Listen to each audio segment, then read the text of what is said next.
excited to be sharing this conversation with Arianna Huffington as part of Venture Atlanta. So thank you so much, Arianna, for joining us today. Thank you so much, Rachel. It's really great to be together. I've loved our journey through Uber. And in the interest of full disclosure, my daughter is married to your husband's brother. So we have this deeper family connection. But it's also great to see you moving from being a very successful executive to being yourself a founder. Well, thank you. So would love to hear more. You know, you founded now two successful companies, obviously, Huffington Post and now Thrive. Talk to me a little bit about what was the impetus to start each of your companies? So like many of entrepreneurial journeys, they start with seeing a gap in the market and wanting to fill it. In the case of the Huffington Post, it was moving the conversation online. It sounds amazing that wasn't really happening in the same way in 2005 when we founded HuffPost. In the case of Thrive, it was wanting to help people change behaviors around well-being, preventing burnout, health, performance. Raising awareness around these issues was something that I did at the Huffington Post. But when I wanted to move from awareness to action, I had to start a new company that was based on building a behavior change product. And that's why in 2016, I left HuffPost to go on my second entrepreneurial journey. By then, Rachel, I was 66. I was just 70 on July 15. So I kind of love reminding a lot of my friends who want to start companies that you don't have to do it all in your 20s. I love that. And certainly now from the venture perspective, I see so many different kinds of entrepreneurs, and but few women in their 60s starting companies. So I'd love, tell me a little bit more about what was it like raising capital, from looking and a lot different, and frankly having a very different experience set than the prototypical 20-something male in their dorm room. Well, the first time round, actually, I was 55 when I launched HuffPost. Most of my career had been spent writing 15 books. And raising capital was much harder. The first round was really friends. I remember all my girlfriends. I was living in LA at the time. We would go on hikes and have conversations, and Laurie David, and who was then married to Larry, were my first investors. They put $100,000 in, and when they got divorced, they split it because by then it was meaningful. But because HuffPost had a very successful exit, it was much easier to raise money for the second company.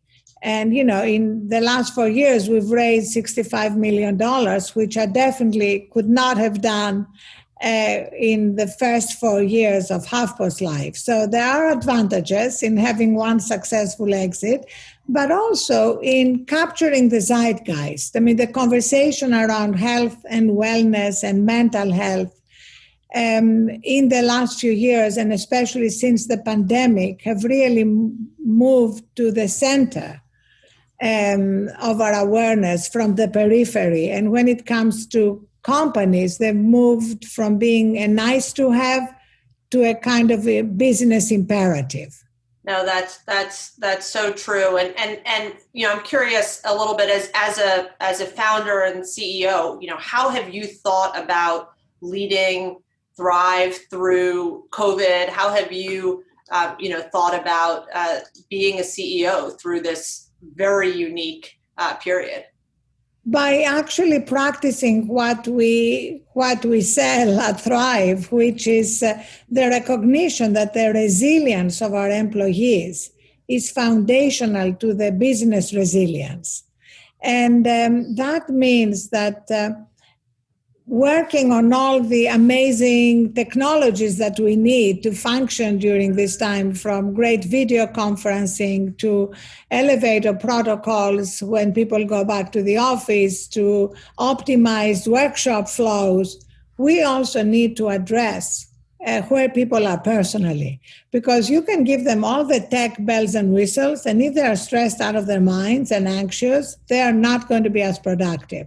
So at Thrive, we've done a lot around that. Everybody's using our app, which is an enterprise product that has these 4 journeys: recharge, which is about sleep and 60-second recharging breaks during the day; fuel, which is what are we eating, how much are we moving; focus, which is all about trying to avoid distractions during the day so we can do focused work; and connect, which is about connecting with ourselves, connecting with colleagues, even during these times.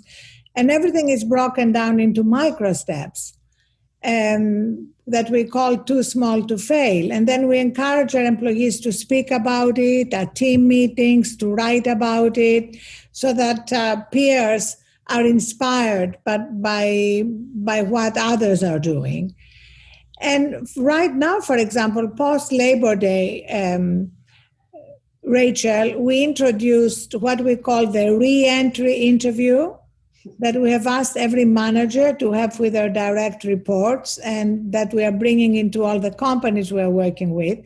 And even if people are not going back to the office, our office is open, but in New York, which is where our headquarters is, but it's completely optional whether people go or not.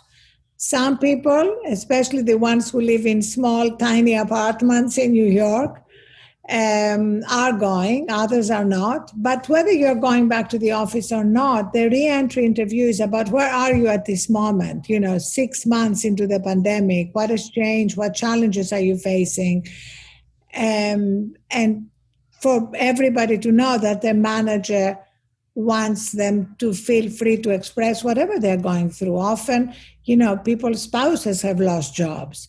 They have relatives who have gotten sick. So being able to bring all that to work is a great relief for people.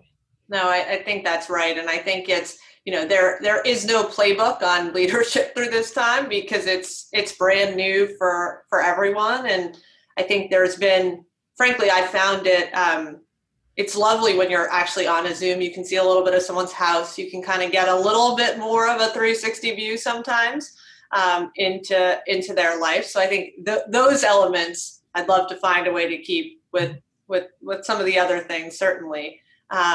Rachel, I wanted to ask you, what is it like to go from being a very successful, highly paid executive to starting your own company in the middle of a pandemic? It is definitely an interesting. It brings its own interesting challenges.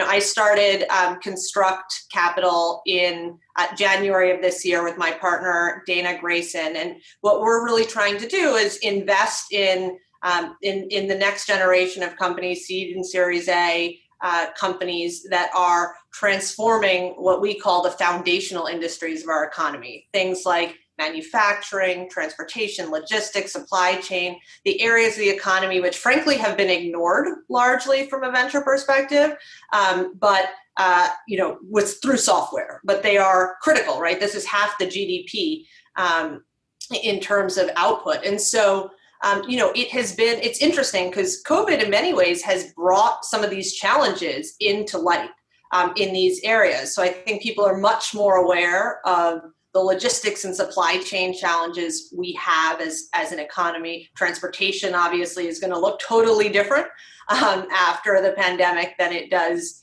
today. And I think, and so it's been interesting because from a business perspective, frankly, more and more tech entrepreneurs are excited about solving these challenges because we're all, sitting at home thinking about them every day. So from that perspective, it's been, particularly through COVID, it's been a real catalyst, I think, for what we're trying to build. And you really haven't, when you're a startup venture firm and a small venture firm, you start to have a real appreciation for what entrepreneurs go through. We're raising capital for our fund, just like entrepreneurs are raising capital, are coming to us for capital, and you certainly have a very different appreciation for what that process is like, how to be helpful, how to be responsive, how to really be there for founders, honestly, whether you back them ultimately or not.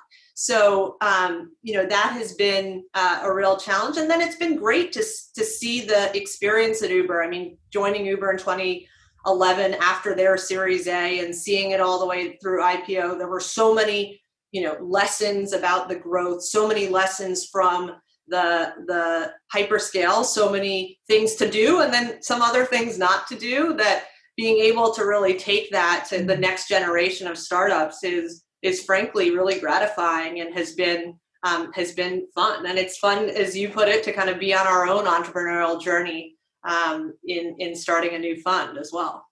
Well, I love that because I find so many women are afraid of taking that risk, because it is a risk. When you found a company, there are never any guarantees. And so it's critical to be willing to take that risk, to be comfortable with the possibility of failing. My mother used to say, failure is not the opposite of success, it's a stepping stone to success. And I feel that's something which women sometimes are more uncomfortable with, because we have a greater tendency for perfectionism, for zero mistakes, and the entrepreneurial journey is different. It has more ups and downs. It certainly does, and you've got to get good at rejection and failure to frankly appreciate the success as well. Yes. So you've had an opportunity to spend time with, what we at Construct would call these super founders, right? Folks like Mark Benioff, Richard Branson, who are just these iconic founders. Talk to me a little bit about what makes these founders unique. What are some of the commonalities you think these super founders share that, folks who are aspiring to be the next set of super founders can really think about? Well, Mark, as you know, of course, had a huge job at Oracle, and he left and he founded Salesforce in 1999. And he's an investor in Thrive and has been a great advisor in terms of what we're doing. And for me, the great thing about Mark is that he has expanded his view of what a founder is to include his values. He launched the company with the principle of 1-1-1, giving 1% of equity, of product, and of employees' time. And he has spoken out on many issues, from mindfulness to gay rights. And the company keeps going from strength to strength. Salesforce is also a big customer of ours. We have now built their new well-being platform, Can't Be Well. So I see one of his great gifts is moving into action very quickly. Like there's really no gap between identifying a problem and moving to solve it, which I think is a great entrepreneurial gift. So when, for example, he identified a wage gap in the company among men and women, he literally paid out of his own pocket to close it. Now, that for me sums up why he has been so successful.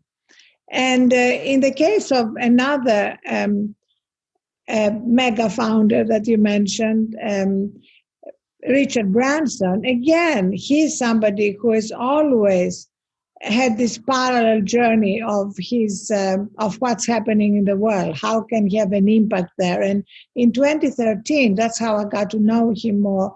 He founded the B Team, and I'm a board member of that.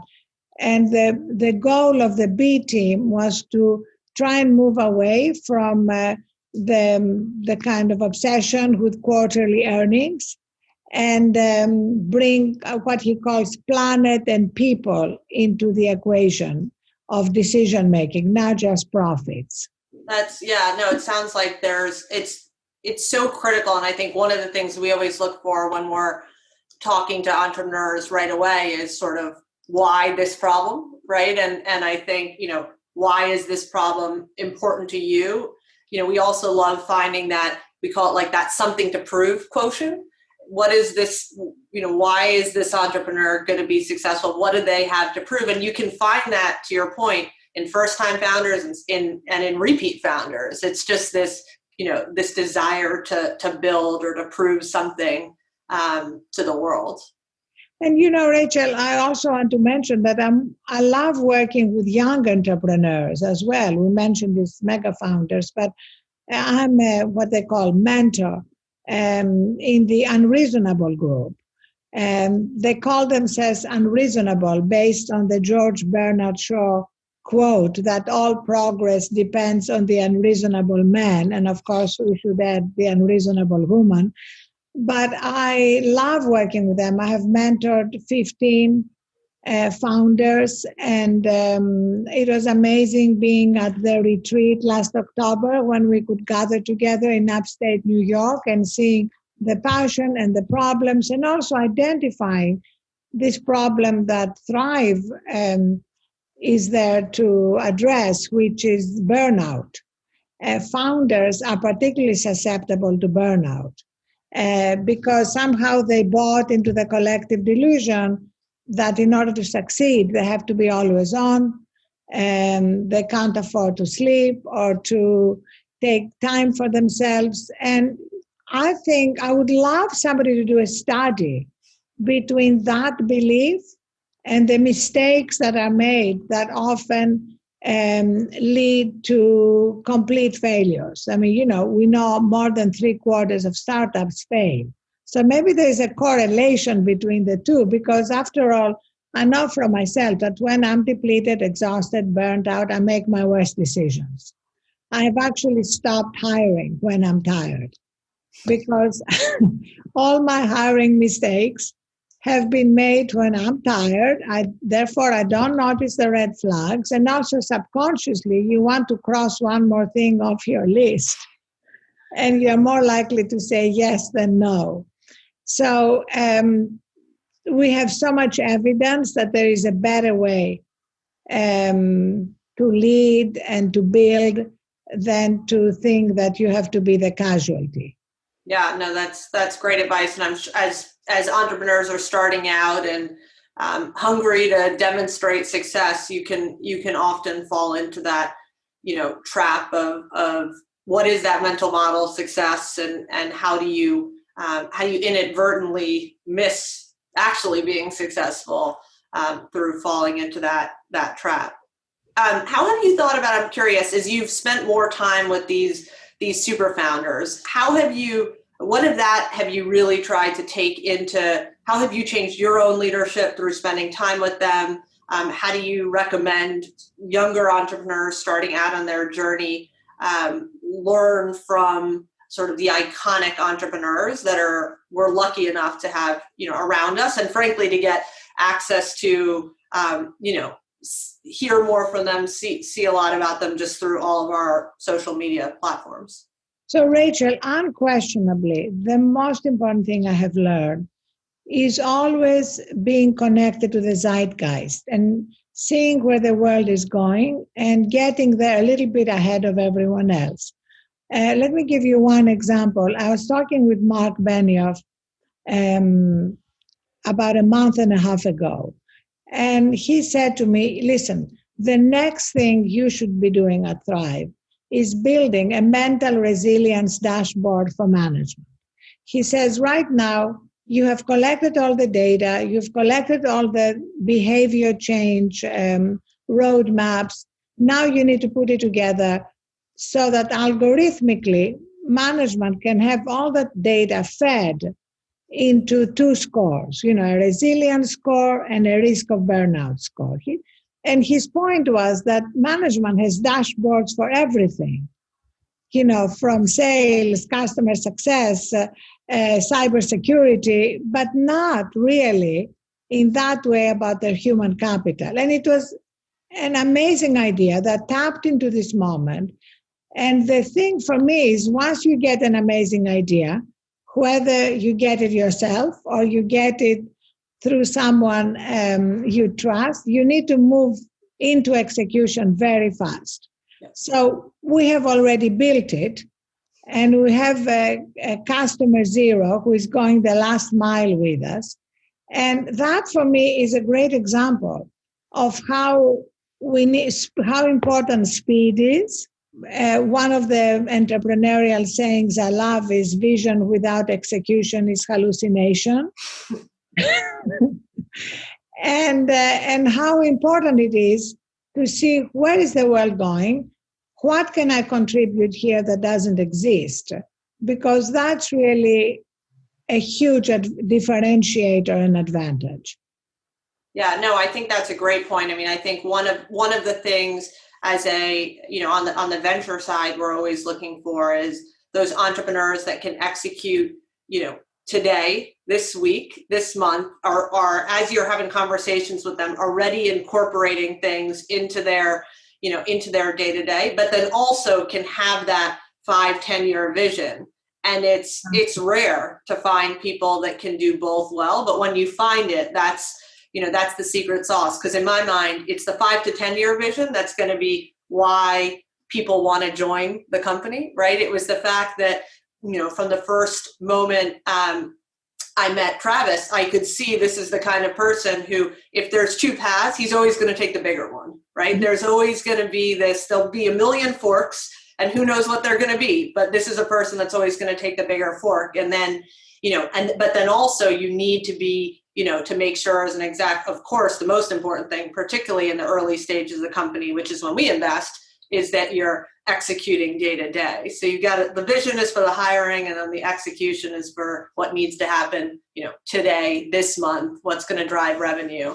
And to combine these two talents requires being able to build teams, because the entrepreneurs who think they have to do it all by themselves are the ones who totally burn out. And for me, the key here was learning to delegate, even when I knew that they perhaps wouldn't do it as well as I would do it myself. But I now say 60% as well done is good enough. And you can always perfect afterwards and constantly iterate, which is really the other key thing. You can't sort of go away on a desert island, build the perfect product and launch into the world. You need to launch and iterate and improve based on customer feedback. No, that's exactly right. I remember early on in my time at Uber, having a one-on-one with someone on my team saying, you're right now, we can't do things without you.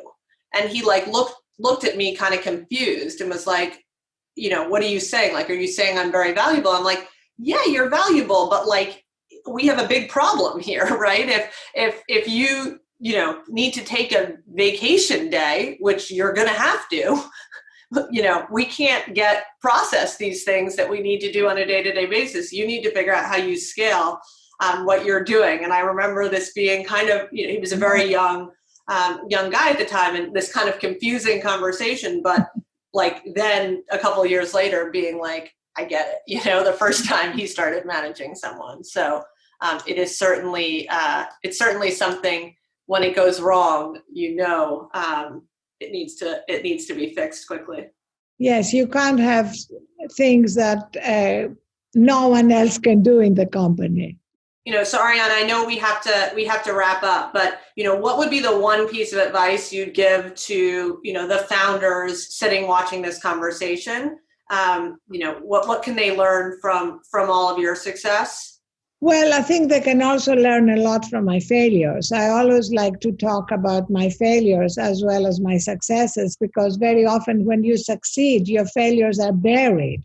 And that's unfortunate, because people starting out then lose that connection between inevitable failures and mistakes and success. And for me, the two most important things have been to absolutely love what I'm doing. It really never feels like work. But to also be very clear that when I take time to recharge, I'm going to be the best leader and entrepreneur I can be.